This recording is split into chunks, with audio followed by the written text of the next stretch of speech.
Hello student, नमस्कार सभी को। तो जो एनटीपीसी की हमारी क्लास स्टार्ट हो चुकी है, जल्दी से जुड़ जाइए, ठीक है। और हमारा जो टॉपिक है, तो टॉपिक के बारे में सबसे पहले मैं बताता हूँ। जो ब्राह्मण साम्राज्य यानी कि शुंग वंश, तो ब्राह्मण साम्राज्य में जितने वंश थे उन वंशों को हम पढ़ेंगे। सबसे पहले शुंग वंश, ठीक है। तो ब्राह्मण साम्राज्य हमारा टॉपिक है, जिसमें हम सबसे पहला टॉपिक पढ़ेंगे शुंग वंश। क्या पढ़ेंगे इसके अंतर्गत? शुंग वंश। ओके, चलिए हमको देखना है कि सबसे पहले शुंग वंश की स्थापना किसने की थी, बताइए। तो शुंग वंश की स्थापना पुष्यमित्र शुंग ने की थी। Okay, right. अगला क्वेश्चन हमारा रहेगा, हम धीमी गति से बिल्कुल नहीं चलेंगे, थोड़ा स्पीड से चलेंगे। एग्जाम दिन पर दिन बिल्कुल नज़दीक चला आता रहा है, ठीक है। तो शुंग वंश की स्थापना किस वंश को हटाकर की गई थी, बताइए। तो शुंग वंश की स्थापना किस वंश को हटाकर की गई थी? आप लोगों को इसका आंसर देना है, एक ऑप्शन और है। तो शुंग वंश की जो स्थापना की गई थी वो किसको? मौर्य वंश को हटाकर की गई थी। ओके, किसको? मौर्य वंश को हटाकर की गई थी। पुष्यमित्र शुंग किस मौर्य सम्राट का सेनापति था, बताइए। जो पुष्यमित्र शुंग तो जो बृहदित को सेनापति था, किसका? तो पुष्यमित्र शुंग किसका सम्राट, किस मौर्य सम्राट का सेनापति था? तो बृहदित का था। अब देखना बृहदित के साथ क्या होता है। तो बृहदित के साथ अब घटना घटती है, उस घटना को सहजना मुश्किल है। पुष्यमित्र शुंग ने किसका वध किया था? अब देखना, इस बृहदित का सेनापति पुष्यमित्र शुंग ने इसके ही पैरों को पकड़कर इसको ही मारा, मतलब इसी की आज़ादी की और इसी को मार दिया, ठीक है। तो वही ऐसे नौकर चाकर रखना गलत है। शुंग वंश का उल्लेख किस संस्कृत नाटक में है? शुंग वंश का उल्लेख किस संस्कृत नाटक में, बताइए। तो मालविकाग्नि मित्रम किसकी किताब है? तो कालिदास की है, ठीक है। कालिदास है। कालिदास को हम कहाँ पढ़ते हैं? कालिदास को हम कहाँ पढ़ते हैं? इसको हम प्राचीन इतिहास में भी पढ़ते हैं, ठीक है। मालविकाग्नि मित्रम के रचयिता मैंने बताया था अभी, कालिदास को। अगला क्वेश्चन है, शुंग वंश का धार्मिक दृष्टिकोण क्या था? तो शुंग वंश का जो धार्मिक दृष्टिकोण था वो वैदिक ब्राह्मण धर्म था। ओके, स्पीड से चलने का एक फ़ायदा होता है कि आप लोगों को फ़ायदा रहता है, आपकी क्लास जल्दी हो जाती है और आपको क्वेश्चन भी मिल जाती है। यदि मैं ज़्यादा टाइम करूँगा, 8 क्वेश्चन के लिए, 10 क्वेश्चन के लिए, 20 क्वेश्चन के लिए 1 घंटा लेना अच्छी बात थोड़ी है। 20 क्वेश्चन को 25 मिनट में निपटा दीजिए। पुष्यमित्र शुंग ने किस यज्ञ का आयोजन किया था? पुष्यमित्र शुंग ने अश्वमेध यज्ञ का आयोजन किया था, ठीक है। पुष्यमित्र शुंग का शासनकाल कब था? क्लास को दोबारा देख लेना आप, ठीक है। यदि आपको एक बार में समझ में नहीं आती, दोबारा देख लेना। अभी आप ओनली देखते जाएं क्लास को, कुछ मत करिए, देखते जाइए। पुष्यमित्र शुंग का शासनकाल कब था, बताइए।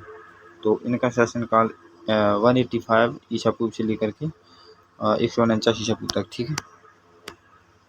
तो चलिए अगला क्वेश्चन, शुंग काल में बौद्ध धर्म का प्रमुख ग्रंथ कौन सा रचा गया था, बताइए। शुंग काल में बौद्ध धर्म का जो ग्रंथ रचा गया था वो दिव्यावदान। कौन था? दिव्यावदान। ओके, दिव्यावदान। बाकी सब रॉन्ग कर दीजिए। ओके,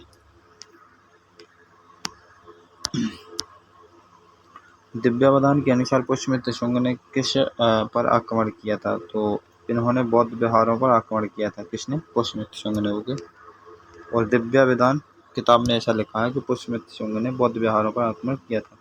शुंग वंश के अंतिम शासक कौन था? शुंग वंश का अंतिम शासक कौन था? यहाँ पर की है, ठीक है, का था। तो शुंग वंश का अंतिम शासक बता दीजिए। शुंग वंश का जो अंतिम शासक था वो देवभूति था। ओके, कौन था? देवभूति। शुंग वंश के बाद किस वंश ने शासन किया था? शुंग वंश के बाद कम्ब वंश ने शासन किया था। ओके, शुंग वंश की राजधानी बताइए आप। शुंग वंश की राजधानी कहाँ पर थी? शुंग वंश की राजधानी पाटलिपुत्र। बेसिकली हमें लगता है कि सब जितने भी पीरियड आए, काल आए, समय आए, तो सबकी राजधानी पाटलिपुत्र ही दिखाई जाती है। इसमें ऐसा है कि एक राजा के बाद जब दूसरा आता है तो वो पाटलिपुत्र में ही राज करता है। शुंग काल में किसी यूनानी राजा ने भारत पर आक्रमण किया था? शुंग काल के समय में ऐसा कौन सा यूनानी राजा था जिसने भारत पर आक्रमण किया था? वो था मिनेंडर, ठीक है। कौन था? मिनेंडर। अगला क्वेश्चन है, शुंग वंश ने किस विद्वान को संरक्षण दिया? शुंग वंश ने कौन से विद्वान को संरक्षण दिया था? वो कौन था जिसको संरक्षण दिया गया था? वो पतंजलि था। ओके, और महाभाष्य पतंजलि की किताब है। देखो आ गया क्वेश्चन, महाभाष्य किसकी रचना है जो शुंग काल में हुई थी, तो पतंजलि की रचना है। ओके, राइट आंसर है सी। 18 क्वेश्चन, शुंग काल में किस प्रकार की मूर्ति कला का विकास हमको देखने को मिलता है। तो शुंग काल में जो मूर्ति कला का विकास हमको देखने को मिलता है वो भरत शैली की। कौन सी भरत शैली, तो भरत शैली की मूर्ति हमको देखने को मिलती है। भरत स्तूप का निर्माण किस वंश में हुआ, तो अभी मैंने देखा था शुंग काल में, तो शुंग काल में भरत स्तूप का निर्माण किया गया। ओके, शुंग वंश ने किस धार्मिक परंपरा को सशक्त किया, तो शुंग वंश ने जिस धार्मिक परंपरा को सशक्त किया वो वैदिक धर्म था। ओके, तो हमारे 20 क्वेश्चन कंप्लीट होते हैं। अच्छा, अब आइए आप लोगों के लिए एक ऑफर है। कैसा, जैसे आप लोग मेरी हिस्ट्री की क्लास देखते हैं MCQ के माध्यम से, बट यदि आप बिल्कुल कंप्लीट हमेशा के लिए हिस्ट्री से निपटना चाहते हैं या फिर उसको याद करना चाहते हैं, तो आप CGL के बैच से जुड़ जाइए। ये लक्ष्य 3.0 बैच एप्लीकेशन पर चलेगा और ये एप्लीकेशन है, ठीक है। यदि और 31 मई से स्टार्ट होने वाला है, आप इससे जुड़ जाइए, ठीक है। 31 मई से स्टार्ट होने वाला है 11 AM to 12 PM। Tier 1 Tier 2 दोनों इसमें कंप्लीट किए जाएंगे। लाइव क्लासेस, रिकॉर्डिंग क्लास और टेस्ट सीरीज PDF, ठीक है। तो सब कुछ मिलेगा। 15 माह की वैलिडिटी है, तीनों ही सब्जेक्ट कंप्लीट किए जाएंगे। देखो पहले बैच 99 रुपये का था, ठीक है। जब मैंने इस पर ऑफर चलाया 80%, तो ये 99 रुपये का बचा। पहले 999 का, अब 99 का। 15 महीने के लिए इंडिया में कहीं भी चले जाइए नहीं मिलेगा।